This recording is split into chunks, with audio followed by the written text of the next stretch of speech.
Hello friends, hi, this is Shrey Gandhi and welcome to today's session of Stock Pe Charcha. So I hope you all are fine. I am coming after a long time. थोड़ा सा मैं busy था काम में, तो इसलिए थोड़ा video नहीं बना पाया। आज मैं आया हूँ। तो आज का जो हमारा टॉपिक है वो है कि how to read an annual report.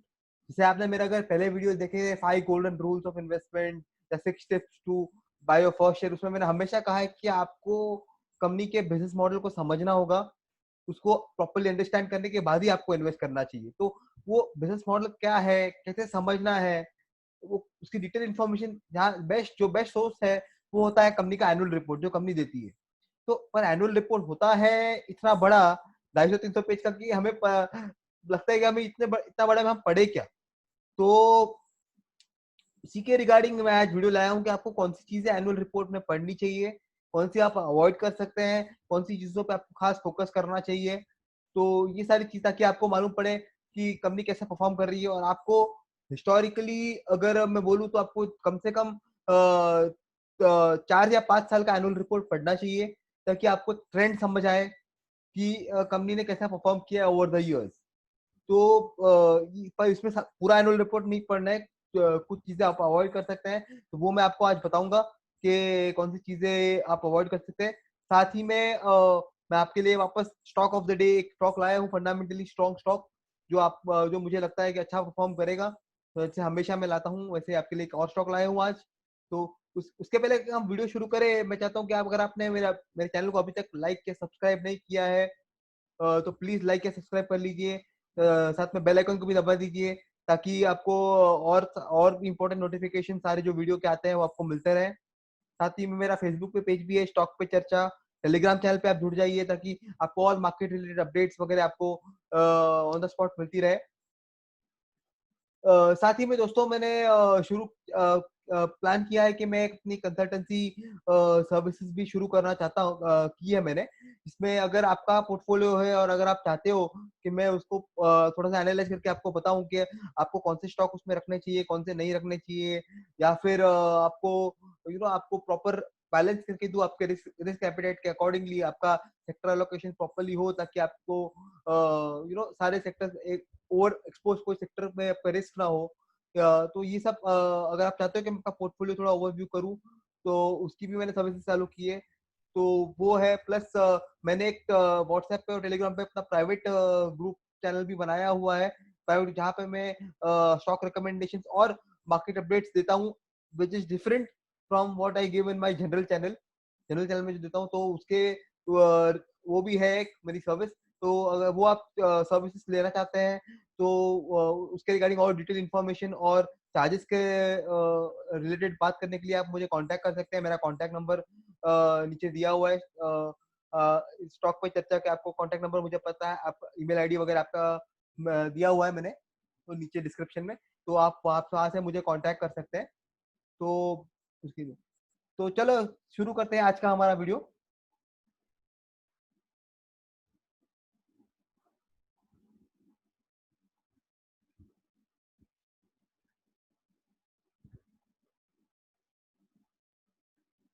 तो जैसे फ्रेंड्स आप देख सकते हो, मैंने नवनीत एजुकेशन लिमिटेड जो फिलहाल रिकमेंड किया था आपको 78 के भाव पे अराउंड, और अब वो 85-86 टच होकर आया है इतने थोड़े दिनों में। तो उसी का एनुअल रिपोर्ट मैंने ओपन करके रखा हुआ है आपको दिखाने के लिए कि एनुअल रिपोर्ट में आपको कौन सी चीज देखनी चाहिए। तो आप जैसे आप स्क्रॉल डाउन करेंगे, तो ये सब चीजें तो कंपनी की एडवर्टाइजमेंट टाइप होती है, इसको आप अवॉइड कर सकते हैं। ये है हमारा इंडेक्स, जहाँ पे आपको मेन चीजें मैं आपको दिखा दूं, आपको क्या क्या दिखनी है। कॉर्पोरेट इन्फॉर्मेशन इंपॉर्टेंट होती है, चेयरमैन कम्युनिकेशन इंपॉर्टेंट होती है, की fact, segmental overview, journey up so far, company के प्रोडक्ट्स क्या है, उनकी प्रेजेंस क्या है, ये सब चीजें इंपॉर्टेंट होती है। आपको पेज नंबर दिए हुए सारे के, अगर आपको डायरेक्टली किसी पेज पे जंप करना है तो भी आप कर सकते हैं। तो इंडेक्स आप देख सकते हैं। ये है कॉर्पोरेट इन्फॉर्मेशन का पेज, जहाँ पे आपको बोर्ड ऑफ डायरेक्टर्स के बारे में, कंपनी की रजिस्टर्ड ऑफिस कहाँ है, कि कौन कौन डायरेक्टर्स है, कौन कौन चेयरमैन है, उसका नाम आपको आइडिया आएंगे, का रजिस्ट्रार एंड ट्रांसफर एजेंट कौन है, बैंकर्स कौन कौन है, ऑडिटर्स कौन है उनके, ये सारी चीजें आपको आइडिया आएगी। ये एक बहुत इंपॉर्टेंट पेज होता है, जिसको हम कहते हैं कि chairman chairman speech, chairman communication.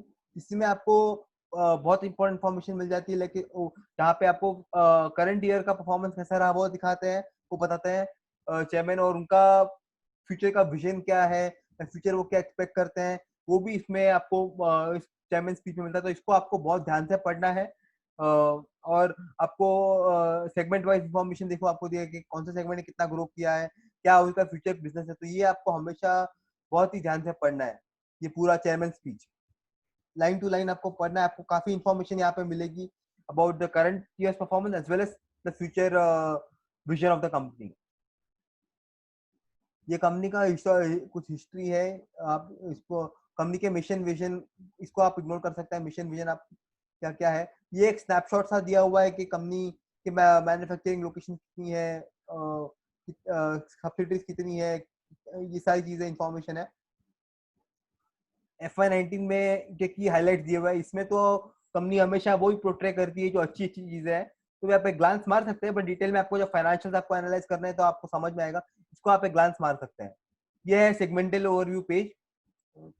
यहाँ पे आपको कंपनी के कौन से सेगमेंट्स है, बिजनेस सेगमेंट्स है, वहाँ पे आपको करिकुलम और ये कंटेंट पब्लिकेशन एक सेगमेंट है, उसमें तो करिकुलम में कौन से बुक्स आते हैं, उसके नॉन करिकुलम में कौन से वो बुक्स पब्लिश करता है, स्टेशनरी में क्या क्या वो क्या क्या उनके पार्ट है, वो सारी आपको मिलते हैं। ई लर्निंग में क्या है, B2B और B2C जो उन्होंने बोला है। तो ये आपको एक सेगमेंट का ओवरव्यू देता है कि कौन सा आपके सेगमेंट है कंपनी के। साथ ही में सब ये कौन सी बुक सप्लाई करता है, देखिए सप्लीमेंट्री बुक्स महाराष्ट्र गुजरात कौन सी CBSE SC के लिए, और जनरल चिल्ड्रन बुक्स कौन है, फिर उनकी डोमेस्टिक पैन इंडिया एक्सपोर्ट्स कौन कहाँ कहाँ पे एक्सपोर्ट्स है उनके।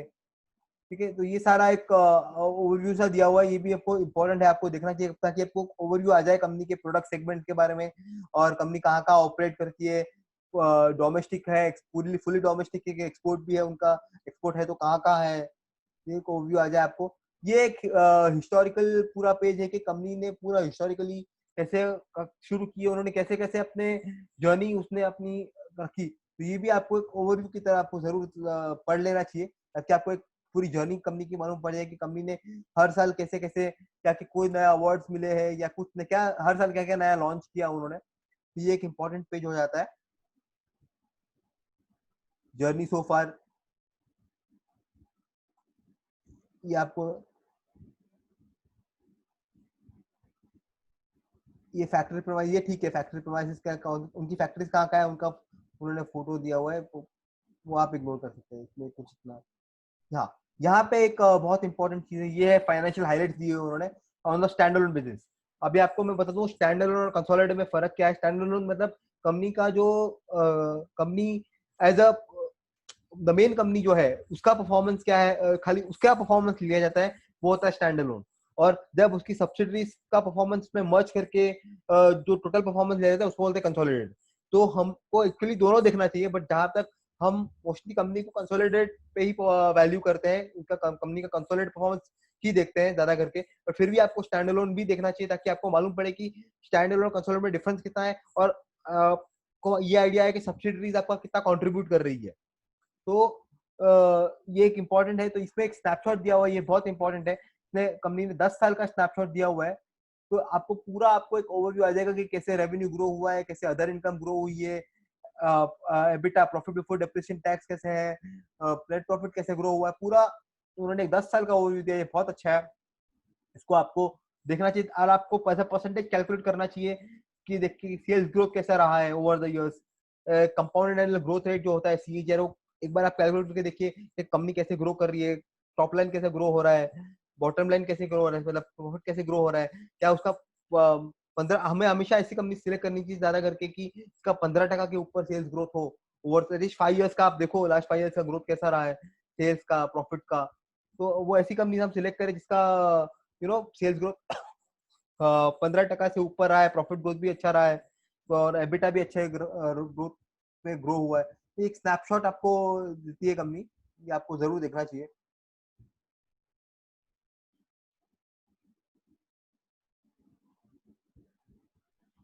ये ग्राफिकल वे में देखिए कंपनी ने परफॉर्म किया है। ये लास्ट 5 इयर्स में उन्होंने 10% के सीएजीआर से ग्रो किया है और प्रॉफिट बिफोर डेप्रिसिएशन टैक्स में उन्होंने 7% के सीएजीआर से ग्रो किया है। तो ये कंपनी हर, जैसे मैंने अभी बोला 15% लेनी चाहिए, वो बराबर है।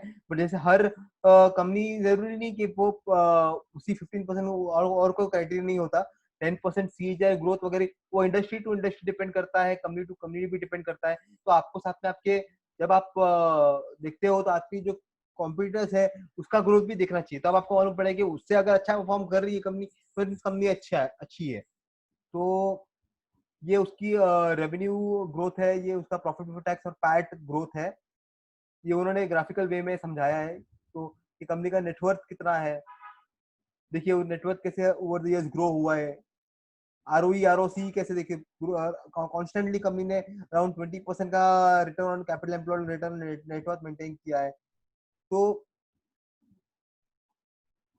ये प्राइस टू अर्निंग रेशियो और ईपीएस का ग्रोथ है कि कैसे कंपनी का प्राइस टू अर्निंग और ईपीएस ग्रोथ कैसे ग्रो हुआ है। तो ये सब चीजें एक ग्राफिकल वे में, तो आपको एक हाइट आ जाएगा कि 5 साल में कंपनी ने कैसे परफॉर्म करा हुआ है। ये है कंपनी के क्या क्या प्रोडक्ट्स है। आपको तो पता है नवनीत का तो बहुत फेमस है, मार्केट लीडर है वो। तो सारे के सारे डाइजेस्ट और जो आते हैं उनके नवनीत के ही सब है। गवर्नमेंट ने भी उसको रिकॉग्नाइज किया हुआ है। तो ये चिल्ड्रंस बुक है, स्टेशनरी में वो कौन से प्रोडक्ट देते हैं, ये सब है। ई लर्निंग में उन्होंने क्या किया हुआ है, तो ये है।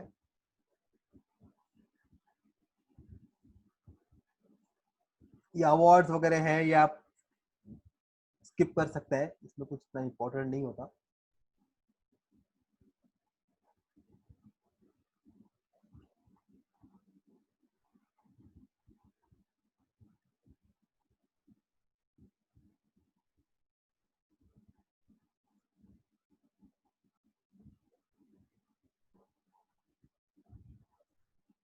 ये उन्होंने जो सीएसआर एक्टिविटीज की है उसका इंफॉर्मेशन, ये सारा स्किप आप कर सकते हैं।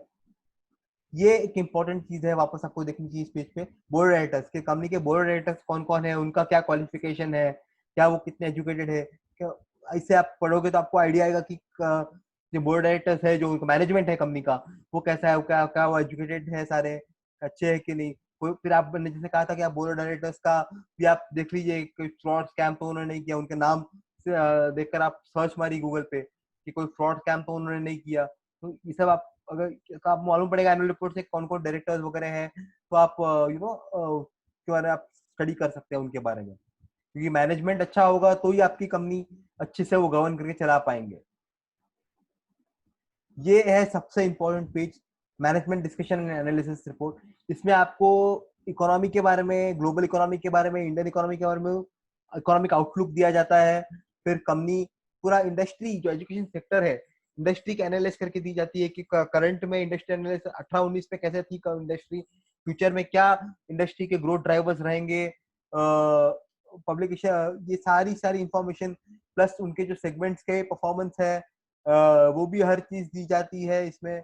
कंपनी कौन से रिस्क फेस कर रही है, क्या क्या रिस्क है कंपनी के रिगार्डिंग, वो भी इसमें दिया जाता है कि कंपनी के जो बिजनेस उसमें कौन से उसको रिस्क है। तो ये एक इतना इंपॉर्टेंट पेज है कि इसको आपको हमेशा एकदम डिटेल में पढ़ना है, क्योंकि इसमें आपको फ्यूचर ग्रोथ कंपनी का तो पता चलेगा, बट ओवरऑल इंडस्ट्री का ओवरव्यू आएगा। तो इससे आप ये कर सकते हैं कि ये, चलो आपको ये कंपनी में इन्वेस्ट नहीं करना, तो आप अपने, अगर आपको इंडस्ट्री अच्छी लग रही है तो फिर आप इसके कॉम्पिटिटर्स या दूसरे कंपनी भी इसमें देख सकते हैं कि वो कैसे ग्रो कर रहे हैं। तो इंडस्ट्री अगर आपको अच्छी लग रही है तो इंडस्ट्री का पूरा ओवरव्यू आपको मैनेजमेंट डिसीजन एनालिसिस में मिलता है, सेगमेंट वाइज परफॉर्मेंस भी मिलता है, और उसका फ्यूचर कैसे उनको दिख रहा है, वो सारा मैनेजमेंट डिस्कशन एनालिसिस में बहुत डिटेल में दिया होता है। तो ये देखिए इसमें कंपनी की स्ट्रेटेजी दी हुई है, कंपनी के कॉम्पिटिटिव एडवांटेजेस क्या क्या है, वो जो अपने पीयर से क्या ऐसा डिफरेंट करती है कंपनी, वो दिया हुआ है यहाँ पे कि क्या ऐसा है जो उनका अलग है, ताकि आपको आइडिया है कि भाई कंपनी क्यों बेटर है। तो ये बहुत ही इंपॉर्टेंट पेज होता है, इसको आपको जरूर पढ़ना चाहिए। बिल्कुल आप इसको मिस मत कीजिए ये पेज को, और लाइन टू लाइन इस पेज को पढ़िए, मैनेजमेंट डिसीजन एनालिसिस, ये बहुत इंपॉर्टेंट होता है। देखो कंपनी का डिविडेंड पॉलिसी, 5 इयर्स परफॉर्मेंस, सब कुछ यहाँ पे दिया होता है।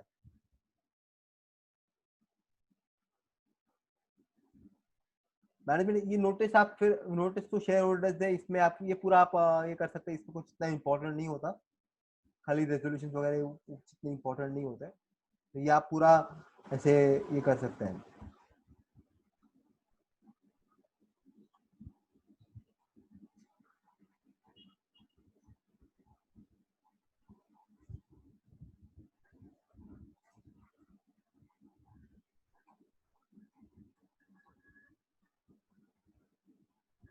ये है ये भी वापस वापस इम्पोर्टेंट है, जो है डायरेक्टर्स रिपोर्ट।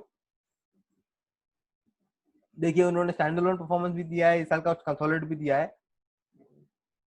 यहाँ पे भी इंपॉर्टेंट इन्फॉर्मेशन दी जाती है कि डिविडेंड कंपनी ने कितना डिक्लेयर किया है, कंपनी के ऑपरेशंस कैसे 18-19 में कैसे रहे, सेगमेंट वाइज परफॉर्मेंस कैसा रहा कंपनी का, ये सारी इंफॉर्मेशन। उनकी जो रिस्क मैनेजमेंट पॉलिसी है, जो रिस्क को फेस करते हैं वो कैसे वो केटर करते हैं, उनकी रिस्क मैनेजमेंट पॉलिसीज क्या है, तो ये सारी चीजें बहुत इंपॉर्टेंट है। तो डायरेक्टर्स रिपोर्ट आपको पढ़ना चाहिए। इसमें आप CSR activities, corporate social responsibility आप थोड़ा ऊपर ऊपर से पढ़ेंगे तो चलेगा, पर आपको पढ़ना वो इतना इम्पोर्टेंट नहीं है। ये देखिए परफॉर्मेंस ऑफ सब्सिडरीज, ये इम्पोर्टेंट है, सब्सिडरीज कैसे परफॉर्म, उन्होंने कैसे परफॉर्म किया है सालों में, वो वो एक इम्पोर्टेंट होता है जो आपको पढ़ना चाहिए डायरेक्टर्स रिपोर्ट में। ये सब आप मतलब बेसिकली परफॉर्मेंस ऑफ सब्सिडरीज और करंट ईयर्स का परफॉर्मेंस, डिविडेंड, ये सारी चीजें इंपॉर्टेंट होती है डायरेक्टर्स रिपोर्ट में। बाकी ये जो सारे पॉइंट्स है वो आप थोड़ा सा ऊपर ऊपर से पढ़ेंगे तो चल जाएगा।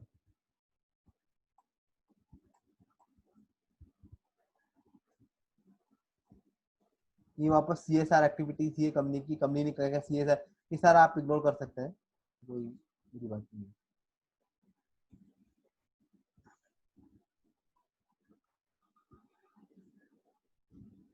ये है पर्टिकुलर्स ऑफ सब्सिडरीज एसोसिएट, तो कंपनी की जो सब्सिडरीज कौन सी है, उनके कितना होल्डिंग है, ये इंपॉर्टेंट है। तो ये आप देख लीजिए कंपनी की सब्सिडरी कौन, होल्डिंग ऑन 100% होल्डिंग कितनी है, एसोसिएट कोई है या कितना होल्डिंग है, तो आपको मालूम पड़ जाएगा कि कंपनी की सब्सिडरीज कौन सी है। फिर ये आ जाता है इंपॉर्टेंट चीज के शेयर होल्डिंग पैटर्न है यहाँ पे, कि आपको जो शेयर होल्डिंग पैटर्न दिया गया 18 स्टार्टिंग ऑफ द 2018 में क्या शेयर होल्डिंग था, और एंड ऑफ द ईयर में क्या था, कि प्रमोटर्स ने कितना स्टेक हेल्ड किया है, FPI ने कितना हेल्ड है, म्यूचुअल फंड जो है, म्यूचुअल फंड अच्छे अच्छे म्यूचुअल फंड्स है तो उन्होंने कितना हेल्प किया है, वेंचर कैपिटल फंड्स है कोई तो उन्होंने कितना रखा हुआ है, तो ये सारी चीजें FDI FIs ने कितनी होल्डिंग रखी है। तो आपको अगर आप 5 साल का एनुअल रिपोर्ट पढ़ेंगे तो आपको उसमें आइडिया आ जाएगा कि क्या कहाँ पे कैसे प्रमोटर ने कितना स्टेक कोई कम तो नहीं कर रहा, क्या है म्यूचुअल फंड अपना स्टेक बढ़ा रहे हैं कम कर रहे हैं, FIs का क्या रोल है इसमें क्या है। तो अगर मतलब एक एक ग्लिम्स आ जाता है कि अगर अच्छा अच्छा म्यूचुअल फंड ने इसमें इन्वेस्ट करके रखा है, तो इट मींस अगर वो आज वो मास्टर्स कहते हैं म्यूचुअल फंड वगैरह जो होते हैं वो एकदम मास्टर होते हैं इन्वेस्टमेंट में, तो अगर वो भी इस कंपनी में इंटरेस्ट दिखा रहे हैं तो इसका यह मतलब है कि आपने जो कंपनी सिलेक्ट की है वो आप अच्छी सिलेक्ट की है। तो ये देख शेयर होल्डिंग पैटर्न देखना बहुत जरूरी हो जाता है।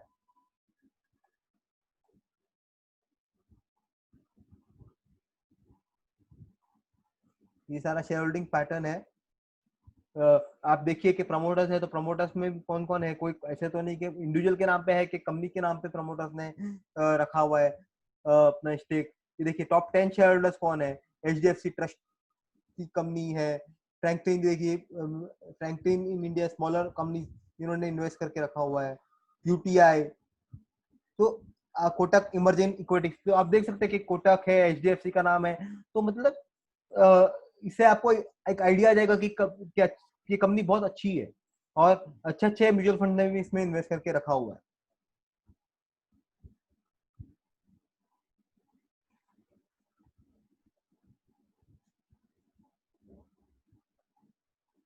ये है कंपनी का रेम्यूनरेशन और डायरेक्टर्स का KMP, मतलब जो डायरेक्टर्स को जो सैलरी दी जाती है वो उन्होंने यहाँ पे डिटेल्स दी हुई है, तो आपको देखना चाहिए कि as per rules 10% of the net profit से ज्यादा नहीं होनी चाहिए डायरेक्टर्स की सैलरी।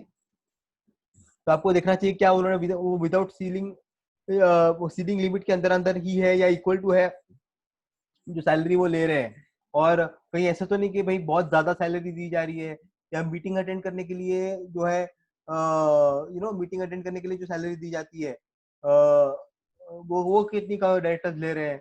ये सारी इन्फॉर्मेशन यहाँ पे होती है। तो आपको आइडिया है कि एम्प्लॉय एक्सपेंस कंपनी के किस तरह से एम्प्लॉय एक्सपेंस कंपनी के रहेंगे।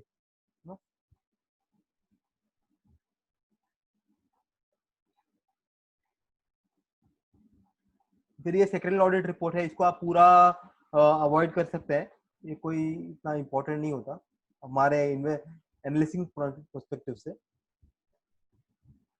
ये कंपनी की सब्सिडरीज की इंफॉर्मेशन दी गई है, और कितनी असेट्स है, कितनी इक्विटी है, तो ये भी एक बार ग्लांस कर लेंगे तो चलेगा। ये है ऑडिटर्स रिपोर्ट। अभी ऑडिटर्स रिपोर्ट में आप को इतना नहीं पढ़ना, खाली आपको अगर देख लेना कहीं बोल्ड में उन्होंने कोई क्वालिफिकेशन तो नहीं दी है ऑडिटर्स रिपोर्ट में, वो एक आप देख लीजिए। कॉर्पोरेट गवर्नेंस रिपोर्ट भी आप ऊपर ऊपर से पढ़ेंगे तो चलेगा, खाली इतना कोई देख लीजिए। कोई जैसे आप नेट पे सर्च करेंगे तो भाई कोई कॉर्पोरेट गवर्नेंस इश्यू तो कंपनी में नहीं है, करना नहीं है, तो ये सब चीजें आप ऊपर ऊपर से ओवरलुक कर सकते हैं, कोई इतना इंपॉर्टेंस मत दीजिए। ये सब पेजेस आप आराम से ऊपर ऊपर से ओवरलुक कर सकते हैं, आपको करना है। ये है सेंसेक्स और निफ्टी का चार्ट कि उन्होंने कैसे परफॉर्म किया है, साथ ही में कंपेयर टू निफ्टी आपका कंपनी ने कैसे परफॉर्म किया हुआ है, एक ग्लिम्स आपको आ जाएगा।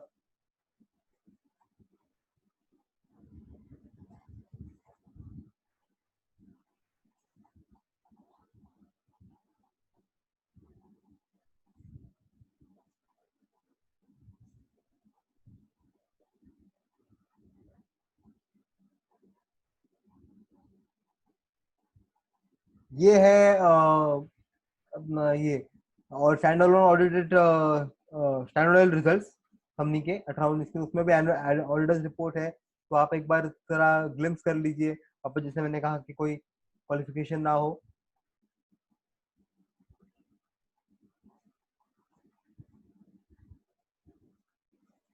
बाकी आपको ये सब इतना डिटेल में पढ़ने की कोई जरूरत नहीं है।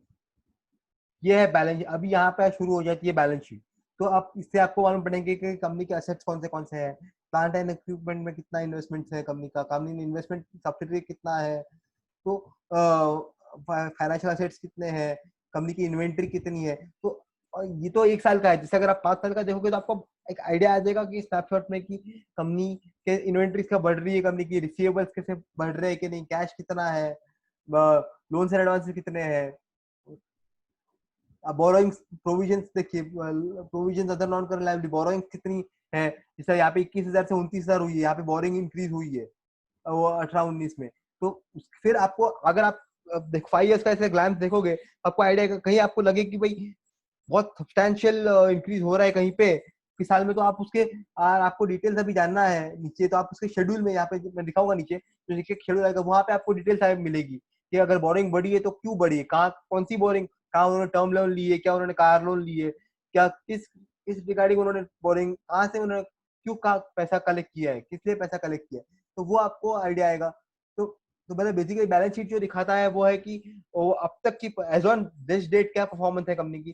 तो कंपनी दो पार्ट में होती है, कंपनी पैसा कहाँ से कलेक्ट कर रही है जो, और कैसे वो यूटिलाइज कर रही है, तो असेट्स में वो कैसे यूटिलाइज कर रही है वो आपको आइडिया आएगा, और लाइबिलिटीज में वो कैसे उनका कलेक्ट कहाँ से करिए, बोरोइंग कितने हैं, उनके क्रेडिटर्स कितने हैं, 6 मंथ के ऊपर क्रेडिटर्स कितने हैं, तो ये सारी चीजें आपको शेड्यूल में मिलेगी डिटेल में। तो आपको ओवर द इयर्स आपको ये बैलेंस शीट का हर एक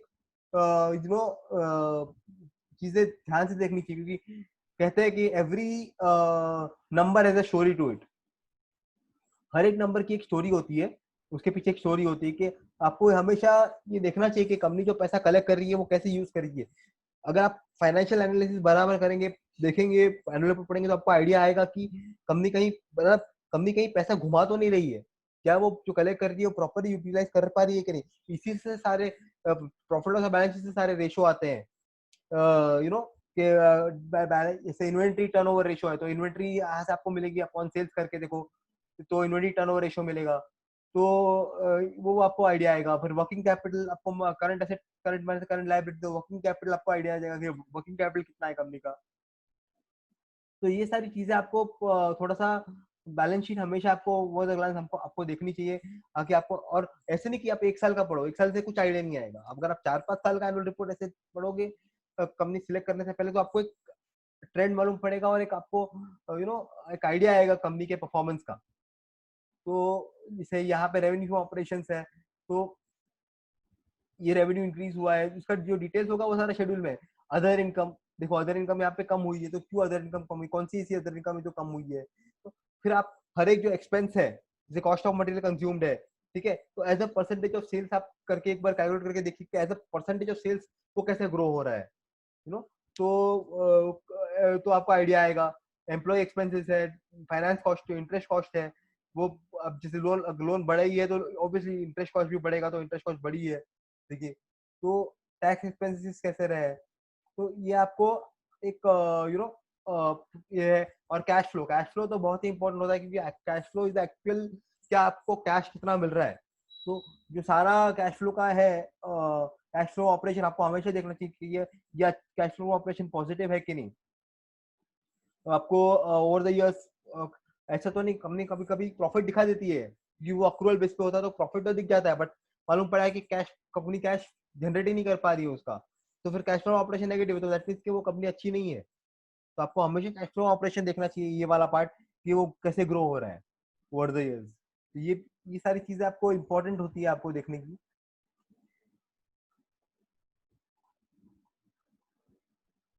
ये अकाउंटिंग पॉलिसीज है। तो अकाउंटिंग पॉलिसीज मतलब कंपनी ने डेप्रिसिएशन कैसे वैल्यू किया है, कंपनी रेवेन्यू कब रिकग्नाइज करती है, तो ये सारी चीजें, तो ये आपको ऐसे उतना डिटेल में नहीं मतलब आपको ऊपर ऊपर से पढ़ना चाहिए कि कोई पॉलिसी में कहीं चेंज तो नहीं हुआ। जैसे मान लो कंपनी पहले डब्ल्यूडीवी पे करती हो, तो अभी ए लीज का कुछ, लीज का जो आया है AS 116 का, तो अभी वो right to use of asset जो है उनको अभी रिकग्नाइज करना, अभी खाली ऑपरेटिंग लीज ही है, उसमें भी आप जो लीज का जो AS 116 का जो आया है अमेंडमेंट, उसके रिगार्डिंग जो इसमें ये आ रहा है, बैलेंस शीट में जो फर्क आ रहा है, तो ये सारी चीजें आपको देखनी चाहिए कि कंपनी की क्या क्या अकाउंटिंग पॉलिसीज है, वो कैसे लीज कैसे करते हैं, वो डेप्रिसिएशन कैसे वैल्यू कर रहे हैं, स्टेट लाइन पे कर रहे हैं कि डब्ल्यूडीपी कर रहे हैं। तो आप पहले वो डब्ल्यूडीपी कर रहे थे, अभी उन्होंने चेंज किया, अगर SLM पे, तो डेप्रिसिएशन के अमाउंट में फर्क आएगा फिर, तो अकॉर्डिंगली उनका प्रॉफिट पे डिफरेंस आएगा। तो अकाउंटिंग पॉलिसीज आपको एक बार जरूर पढ़नी चाहिए, अगर कोई चेंजेस है, मेजर चेंजेस है, आपको अकाउंटिंग पॉलिसीज पढ़नी चाहिए। इन्वेंट्रीज वो कैसे वैल्यू करते हैं, कॉस्ट या रियलाइजेबल वैल्यू पे जो है फीफो या लिफो मेथड पे वैल्यू करते हैं वो। तो ये सारी चीजें हैं जो आपको एक बार अकाउंटिंग पॉलिसीज भी ऊपर ऊपर से ध्यान से आपको एक बार देख लेनी चाहिए।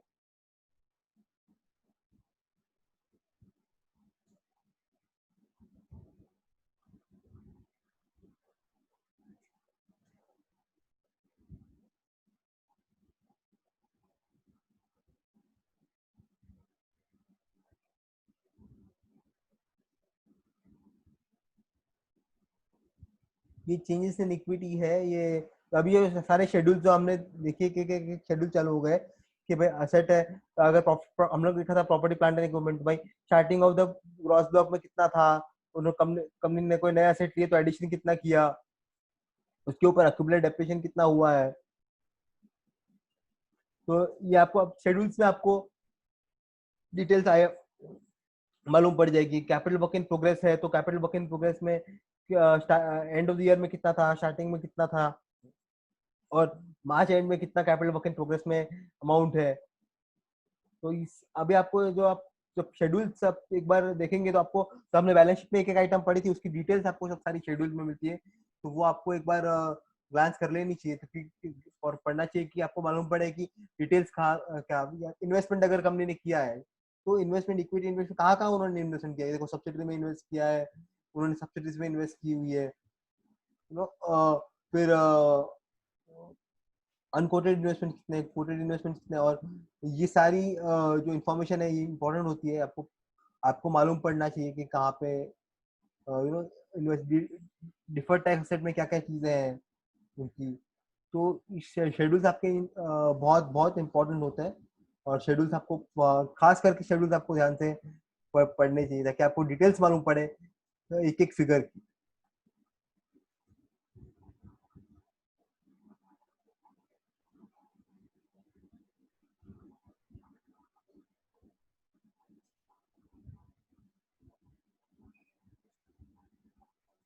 तो ये स्टैंड अलोन है। वैसा ही होता है कंसोलिडेट, इसके पीछे जो आता है वो कंसोलिडेट आता है। तो कंसोलिडेट मतलब जैसे मैंने कहा कि हम हमेशा कंसोलिडेट ही देखते हैं, और तो सबसे पहले आपको कंसोलिडेट ही देखना चाहिए। बट आपको स्टैंड अलोन और कंसोलिडेट दोनों देखोगे तो बेटर है ज्यादा, ताकि आपको आइडिया आ जाए कि सब्सिडीज का परफॉर्मेंस कैसा रहा है।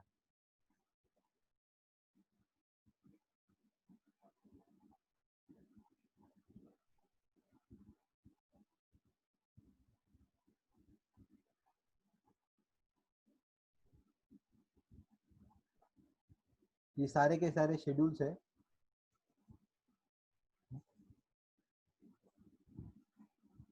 रिलेटेड पार्टी ट्रांजेक्शन क्या क्या है, ये सारे सारे आपको ओवर द प्लान्स करोगे तो आपको एक आइडिया रहेगा कि कंपनी ने कैसे अपने पैसे यूज करती है, कंपनी कैसे पैसे रेज करती है। ये जोग्राफिकल सेगमेंट्स है, सेगमेंटल रेवेन्यू देखिए कहाँ से उसको कितना रेवेन्यू आता है, तो आके आपको एक आइडिया है कि इंडिया से कितना रेवेन्यू है, टोटल रेवेन्यू उसका इतना है, उसमें से 98,000 यहाँ से आता है, बाकी सब फॉरेन से आता है। तो आपको एक आइडिया आएगा कि बेसिकली ये डोमेस्टिक प्लेयर है। तो आपको आइडिया है कि डोमेस्टिक प्लेयर, तो ये आपको मालूम पड़ना चाहिए कि डोमेस्टिक प्लेयर है कि ज्यादा करके उसका एक्सपोर्ट है। जैसे मैंने स्टैंड अलोन का बताया वैसे ही आप पूरा कंसोलिडेट है। तो आपको जैसे आपको देखना है तो वही है, सारा का सारा कंसोलिडेट। तो फ्रेंड्स, ये था बेसिकली एनुअल रिपोर्ट का स्टडी। जो मैंने बताया कि जितना आप अवॉइड कर सकते हो मैंने आपको बता दिया, वो सारी चीजें आपको अवॉइड करनी है, जो ऊपर से ओवरलुक करना है वो आप ओवरलुक कर सकते हैं। और जैसे मैंने बताया 4-5 साल का एनुअल रिपोर्ट पढ़ेंगे तो आप कंपनी को अच्छे से समझ पाएंगे, उसके बिजनेस मॉडल समझ पाएंगे कंपनी, और साथ में ये भी समझ पाएंगे कि कंपनी कैसे परफॉर्म कर रही है ओवर द 5 years। तो आप इन्वेस्ट करने से पहले आप अच्छा डिसीजन आप ले सकते हैं। साथ ही में एनुअल रिपोर्ट तो है ही, साथ ही में बीच बीच में जब कंपनी क्वार्टरली रिजल्ट देती है, जैसे अभी क्वार्टर 4 क्वार्टर 19 मार्च 19 में खत्म हुआ, फिर 4 क्वार्टर आए, जून, सितंबर, दिसंबर, और ये बाद वापस 4 क्वार्टर आए। तो ये 4 क्वार्टर के बीच में कंपनी कभी कभी कॉन कॉल करती है, मैनेजमेंट कॉन्फ्रेंस, उसको कॉन कॉल बोलते हैं, कॉन्फ्रेंस कॉल करती है, उसके ट्रांसक्रिप्ट भी मिलते हैं वेबसाइट पे, और इन्वेस्टर प्रेजेंटेशन देती है कंपनी। तो आपको वो भी एक बार जरूर देखना चाहिए, क्योंकि आपको ये आइडिया आएगा कि चलो ये तो 18-19 है, फिर 19 से 20 में क्या किया कंपनी ने, तो ये जो 4 क्वार्टर गए हैं उसमें कंपनी ने कैसे परफॉर्म किया, तो उसके रिगार्डिंग मैनेजमेंट जो इन्वेस्टर प्रेजेंटेशन देती है, और और आपको कॉन्फ्रेंस कॉल करती है, तो उसमें आपको और डिटेल्स आपको मिलेगी कंपनी के बारे में। तो ये सारी चीजें आपको एज एन इन्वेस्टर आपको जरूर, हम कभी एनुअल रिपोर्ट पढ़ते ही नहीं है, इतना बड़ा आता है एनुअल रिपोर्ट हमारे हाथ घर पे आता है, हम दे देते उसको, पड़ा रहता है हमारे घर पे एक रद्दी की तरह, पर वो इतना इंपॉर्टेंट डॉक्यूमेंट है। तो आप जब किसी शेयर में आप, जिसे मैंने कहा था आप शेयर में इन्वेस्ट कर रहे हो तो आप पार्टनर बन रहे हो, किसी बिजनेस में आप पार्टनर बन रहे हो तो उसके बारे में आपको डिटेल इन्फॉर्मेशन होनी चाहिए before you become a partner in in that business. तो अगर आप एनुअल रिपोर्ट नहीं पढ़ोगे और ऐसे ही किसी शेयर में पैसा डाल दोगे तो फिर वो रिस्क होने का चांसेस रहता है। तो आपको ये नहीं करना है, आपको अच्छे से एनुअल रिपोर्ट वगैरह पढ़ना है, कौन कौन ट्रांसक्रिप्ट है वो सब भी आपको पढ़ना है।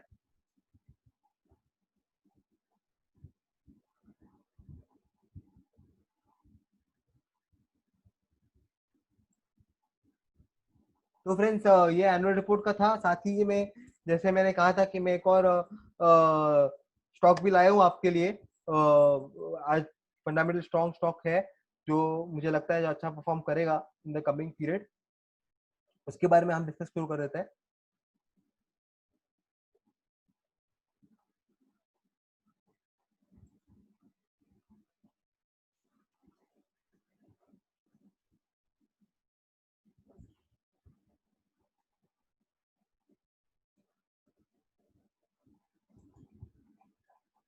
तो आज जो मैं स्टॉक लाया हूँ वो है वरुण बेवरेजेस लिमिटेड। 681 की उसकी करंट मार्केट प्राइस है, जो टारगेट मैंने दिया हुआ है 781 का है, और 15% का अपसाइड है अराउंड 12 मंथ से। वो ये कंपनी कैलेंडर ईयर फॉलो करती है, तो दिसंबर ईयर एंडिंग है उसका। तो हम पहले जान लेते हैं कि वरुण बेवरेजेस करती क्या है।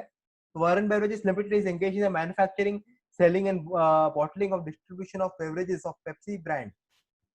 The company produces and distributes a range of carbonated soft drinks as well as the selection of non-carbonated beverages, including packaged drinking water, PepsiCo, package drinking water है पेप्सी, मतलब पेप्सी की जो ये कंपनी जो Pepsi बनाती है, तो ये पूरा सोल्यूशन वगैरह ये बनाती है, पेप्सी अपने ब्रांडिंग करती है। ठीक है, तो इसके जो पेप्सी के ब्रांड में जो जो प्रोडक्ट्स है ये सारे वरुण वरुण बेवरेजेस बनाती है। ठीक है, तो plants produce by company include Pepsi है, डाइट पेप्सी है, 7 अप है, मिरिंडा, ऑरेंज, ये सारा का सारा बनाती है वरुण बेवरेजेस है। पेप्सी सिर्फ अपना ब्रांडिंग करती है। तो लेमनेड है, माउंटेन ड्यू है, मसाला पेप्सी है, ये सारा का सारा जो है नींबूज वगैरह हमारा है, वो सारा का सारा ये बनाती है। एक्वाफिना का जो पानी का बोतल आता है वो वो बनाते हैं। और वो कार्बोनेटेड ड्रिंक्स में, नॉन कार्बोनेटेड बेवरेजेस में जो है उनका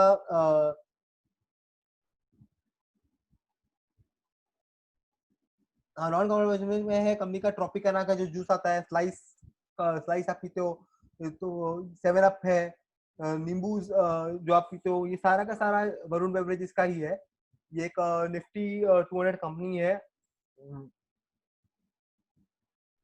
इट हैज 20 प्रोडक्शन फैसिलिटीज है across India and 5 production facilities in international का 5 production. It is it's franchises for various PepsiCo products across 20 state, मतलब उसने पेप्सी की फ्रेंचाइजी ली हुई है, तो अराउंड 20 स्टेट्स में उसकी पेप्सी की फ्रेंचाइजीज है और 2 यूनियन टेरिटरीज में अराउंड। तो ये है कंपनी का ट्रैक रिकॉर्ड। तो अभी कुछ हम लोग देख लेते हैं रैशनल्स जो अच्छे लगते हैं मुझे, क्या लगता है कि कंपनी परफॉर्म अच्छा करेगी, क्यों करेगी। तो फर्स्ट है ऑपरेशन ऑन ट्रैक, मतलब अब ये ऑपरेशन जो कोविड के कारण जो प्रॉब्लम आई थी, अभी वो वापस ट्रैक पे आ रहा है। तो अप्रैल में अगर हम देखें तो उसकी जो कैपेसिटी यूटिलाइजेशन थी वो सिर्फ 30% थी। However, in May it reached to 65% of the utilisation level. मतलब अप्रैल में जब लॉकडाउन हुआ तो 30% की कैपेसिटी यूटिलाइज होनी थी उसकी प्लांट्स की, तो अभी वो 65 मई में 65% तक पहुंची। और मैनेजमेंट इंडिकेटेड दैट इन जून, मतलब मैनेजमेंट ने कहा कि जून तक इट एक्सपेक्ट्स के 90 to 100% का उनका ये जून एंड में उनका 90 to 100% तक जून में उनका कैपेसिटी यूटिलाइजेशन का काम चालू हो जाएगा, मतलब फुल फ्लेज पे वो काम चालू कर देंगे। as unblocking starts to happen from June. While it is difficult to recover the lost sales in April, with help May, June should help to garner relatively decent volume। मतलब जो अप्रैल मई में जो हमारा सेल्स इफेक्ट हुआ है वो तो थोड़ा गया है, बट जून से वो वापस नॉर्मल से एक्सपेक्ट कर रहे हैं। तो ये एक अच्छा साइन है कि कंपनी ने फुल कैपेसिटी यूटिलाइजेशन अपना काम शुरू कर दिया है।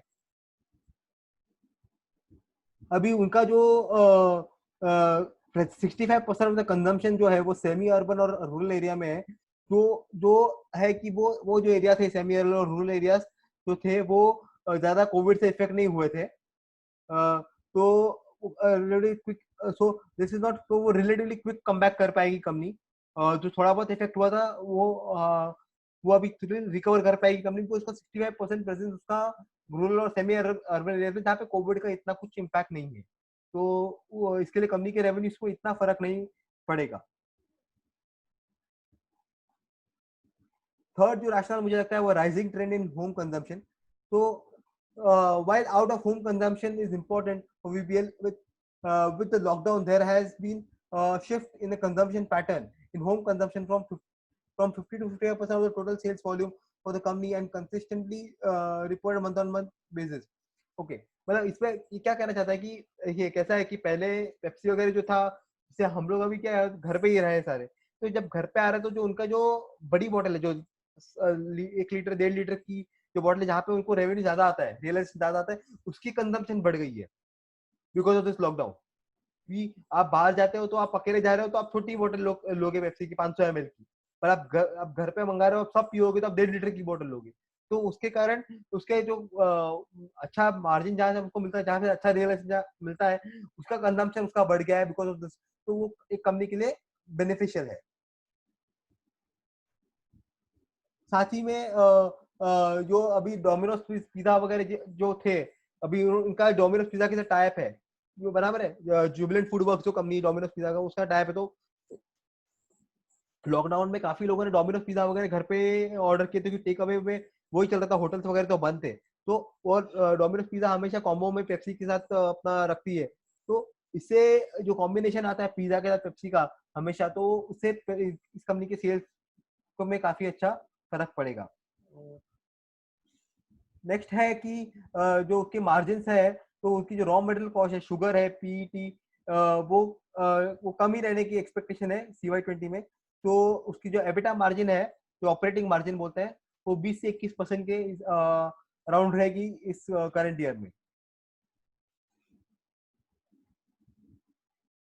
Promoting contribution from the non CHD segment, मतलब जो कार्बोनेटेड ड्रिंक्स नहीं है, नॉन CHD जैसे ट्रॉपिकना वगैरह, उसके से उसका प्रॉमिसिंग कंट्रीब्यूशन रहा है। तो management is positive on rising contribution from the non CHD portfolio as this segment is getting traction from the consumers given the increased focus on health and hygiene. We believe the trend of growing health awareness triggered by COVID-19 pandemic could only escalate going forward. Non-CHD contributes 33% of the total sales volume in quarter one CY20. The same has improved from 21% in CY17. अच्छा, मतलब इसका जो non CHD portfolio है, जैसे juice वगैरह जो है, अभी वो 33% कंट्रीब्यूट करता है। तो वो 21% CY17 के कंपैरिजन 21% इंक्रीज हुआ है। तो आप जैसे कोविड के कारण अभी जो हेल्थ जूसेस है या ट्रॉपिकाना के हेल्थ जूसेस है, ये सारी चीजें लोग अब प्रेफर करेंगे अपनी इम्यूनिटी बढ़ाने के लिए, जूस वगैरह लोग प्रेफर करेंगे, और उसका शेयर उसका बड़ा है क्वार्टर वन CY20 में। तो ये जो है, ये जो उसका जो सेगमेंट है NCD का, वो भी अब उसको सेल्स इंक्रीज करने में हेल्प करेगा। तो इससे भी उसका टॉप लाइन काफी इंक्रीज होगा।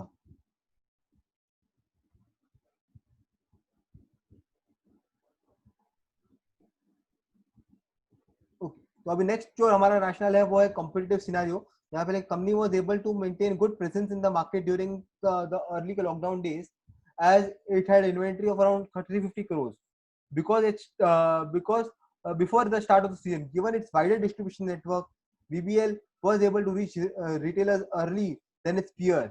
While the e-commerce is an important channel, management intends to focus on traditional distribution network, that is through retail stores and modern trade, which have a large growth potential. As of today, e-commerce contributes 1 to 2% of total volume. मतलब ये जो company है ये traditional way में ज्यादा believe करती है, और इसका जो डिस्ट्रीब्यूशन नेटवर्क है काफी अच्छा है। तो जो लॉकडाउन के टाइम पे जो रिटेलर्स थे, जो किराना की सब दुकानें थी जहाँ पे मिल रहा, तो वहाँ पे उसका रीच अच्छा था, तो अपने कंप्यूटर से पहले वो पहुंच पाए। तो ये भी एक कॉम्पिटिटिव एडवांटेज जो कंपनी के पास है कि उसका डिस्ट्रीब्यूशन नेटवर्क बहुत अच्छा है। तो अपने कंप्यूटर्स के कंपैरिजन में वो अच्छा कर पाते हैं, और वो अपने प्रोडक्ट्स वाइडली हर रिटेलर के पास पहुंचा सकते हैं। अब हम जो कंपनी का जो टारगेटेड डेट रीपेमेंट है अराउंड 450 करोड़ का, वो उन्होंने करके रखा हुआ है CY20 में। कंपनी कॉन्स्टेंटली एफर्ट कर रही है अपना डेट कम करने की, और कंपनी जो डेट का कंटिन्यूसली कम करने की कोशिश कर रही है। अभी भी उन्होंने 250 करोड़ का टारगेट दिया था करंट ईयर 20 में, जो उन्होंने फुलफिल कर लिया अप्रैल मई मंथ में ही। उन्होंने केपेक्स भी रखा था, कैपिटल एक्सपेंडिचर करने 450 करोड़ का, बट उन्होंने अब तक 300 करोड़ किया है, और अभी उन्होंने बोला कि अब हमको और कोई कैपिटल एक्सपेंडिचर इस साल नहीं करना चाहते। तो उन्होंने 150 करोड़ भी वहां पे बचा के 300 करोड़ का ही केपेक्स अभी तक किया हुआ है।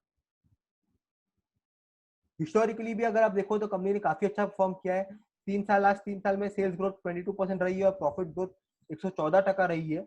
रिटर्न ऑन इक्विटी और रिटर्न ऑन कैपिटल एम्प्लॉय जो है, हेल्दी रिटर्न रेशियोज होते हैं, वो 15% के ऊपर है लास्ट 3 साल में। और लास्ट 1 साल में जो ट्रेडिंग 12 मंथ्स, मतलब 1 साल मतलब लास्ट ट्रेडिंग 12 मंथ, ये क्वार्टर से लास्ट क्वार्टर की जो ट्रेडिंग 12 मंथ सेल्स ग्रोथ है वो 38% रही है, और प्रॉफिट ग्रोथ अराउंड 25% रही है। तो इससे ये मालूम पड़ता है कि कंपनी कॉन्स्टेंटली अपना परफॉर्मेंस इंप्रूव करने की कोशिश कर रही है। So with the healthy balance sheet support and strong brand gains in west and south territories and growing market, Varun Beverages Limited is well positioned to capitalize the growth opportunities. मतलब consider अच्छा उसका जो brand image है, Pepsi तो brand है, अच्छी brand है, तो स्ट्रॉन्ग उसकी बैलेंस शीट भी काफी स्ट्रॉन्ग है कंपनी की। तो ये जो ग्रोथ अपॉर्चुनिटीज अभी उसको मिलेगी पोस्ट कोविड, उसको वो अच्छे से कैपिटलाइज कर पाएंगे। तो the post Covid we believe that in post-COVID world, demand for trusted and affordable products from strong brands will see a surge, which should aid VBL from medium to long term perspective. मतलब अभी लोग ऐसे, जैसे मैंने कहा ना कि लोग आफ्टर कोविड हर चीज में, ना सिर्फ इसमें, हर चीज में अब लोग ब्रांडेड ही प्रेफर करेंगे। आप कोई लोकल जो ड्रिंक होगा, लोकल जूस होगा, लोकल कोई अनब्रांडेड जूस होगा, वो नहीं पीएंगे। वो लोग ट्रॉपिकाना जरूर पीएंगे क्योंकि एक ब्रांड है, तो एक ट्रस्ट आ जाता है। तो लोग, क्योंकि आप अच्छी अच्छी क्वालिटी के प्रोडक्ट्स ही लोग प्रेफर करेंगे, तो इससे भी कंपनी को काफी फायदा होगा।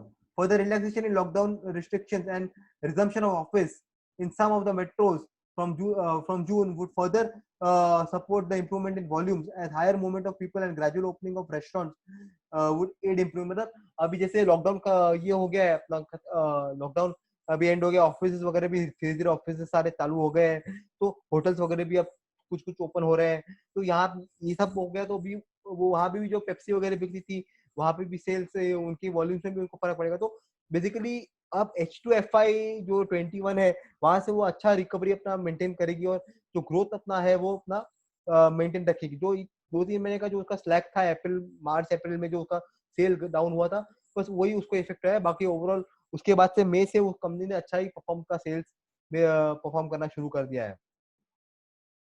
तो तो इसीलिए मुझे लगता है कि ये सारे जो रीजन जिसके कारण स्टॉक अच्छा परफॉर्म करेगा, सेल्स ग्रोथ अच्छी होगी, कंपनी का मार्जिन अच्छे होंगे, कॉस्ट रिडक्शन एफर्ट्स और रॉ मटेरियल कॉस्ट भी कम है कंपनी की, तो उसके कारण कंपनी अच्छा परफॉर्म करेगी। और जो टारगेट प्राइस मैंने दिया है वो 781 है। मैंने कंपनी को ईवी बाय एबिटा मल्टीपल जो होता है, valuation multiple, enterprise value upon EBITDA, एक वैल्यूएशन मल्टीपल होता है जिससे हम कंपनी को वैल्यू करते हैं, वो 13 टाइम्स पे मैंने वैल्यू किया है to the estimated EBITDA of FY22 of 1080, sorry CY21 estimates EBITDA का 1080। तो 781 का टारगेट आ रहा है अराउंड 12 मंथ्स का होल्डिंग पीरियड को लेकर, तो विच 15 जो 15% के ऊपर का 15% अराउंड आपको अपसाइड देता है। तो ये एक अच्छा स्टॉक है वरुण बेवरेजेस, जो मुझे लगता है कि अब जो आने वाले टाइम है क्वार्टर्स में रिजल्ट अच्छे आएंगे और अच्छा परफॉर्म करेगा। उसका जो डेट का इशू है वो है थोड़ा सा, बट उसका डेट टू इक्विटी रेशियो 1 के ऊपर है, बट कंपनी कांस्टेंट एफर्ट डाल रही है डेट रिड्यूस करने के लिए और डेट रिपेमेंट भी कर रही है। अभी जैसे उन्होंने पूरा CY20 का जो टारगेट था 450 करोड़ का, उन्होंने अप्रैल में ही खत्म कर दिया था रिपेमेंट करने का। तो जो डेट है वो भी कम करने की कोशिश करी, तो अच्छा ग्रोथ कंपनी को फ्यूचर में रहेगा और इंटरेस्ट बर्डन भी कम होगा। तो ये था हमारा आज का ये स्टॉक वरुण बेवरेजेस। तो अभी तक आपने मेरे आप आई होप मेरे ट्रैकर वगैरह जो मैं अपलोड करता हूँ मेरे चैनल पे, टेलीग्राम चैनल पे आप देख रहे हैं। जो अभी तक मेरे टेलीग्राम चैनल वगैरह पे या फेसबुक पे पेज पे जो है मेरा स्टॉक पे चर्चा टेलीग्राम चैनल है, उसमें नहीं जुड़ा है तो लिंक डिस्क्रिप्शन में दी हुई है, प्लीज ज्वाइन हो जाइए, ताकि आपको सारे ट्रैकर इन्फॉर्मेशन, जो स्टॉक में रिकमेंड करता हूँ उसका ट्रैकर, मार्केट रिलेटेड अपडेट्स, ये सारी चीजें आपको तुरंत मिलती रहे, आपको मिस ना करे। साथ ही में जैसे मैंने जो अपनी जो सर्विसेज है मैंने आपको बताया है, मैंने शुरू की है कंसल्टेंसी सर्विसेज, उसके रिगार्डिंग भी अगर आप उसमें भी ज्वाइन होना चाहते हैं तो आप प्लीज मुझे कांटेक्ट कीजिए, नंबर सारे डिस्क्रिप्शन में दिया हुआ है। तो थैंक यू फ्रेंड्स। तो ये था आज का सेशन। फिर मिलेंगे, फिर मैं एक और नया कोई एजुकेशनल वीडियो लेकर आऊंगा कोई अच्छे टॉपिक के ऊपर, जो जो आपको हेल्प करेगा अच्छा स्टॉक सिलेक्ट करने में। साथ ही में कोई एक अच्छा स्टॉक रिकमेंड भी करूंगा आपको। तो हैप्पी इन्वेस्टिंग और stay safe, stay healthy, bye bye, take care. Shri Gandhi signing of.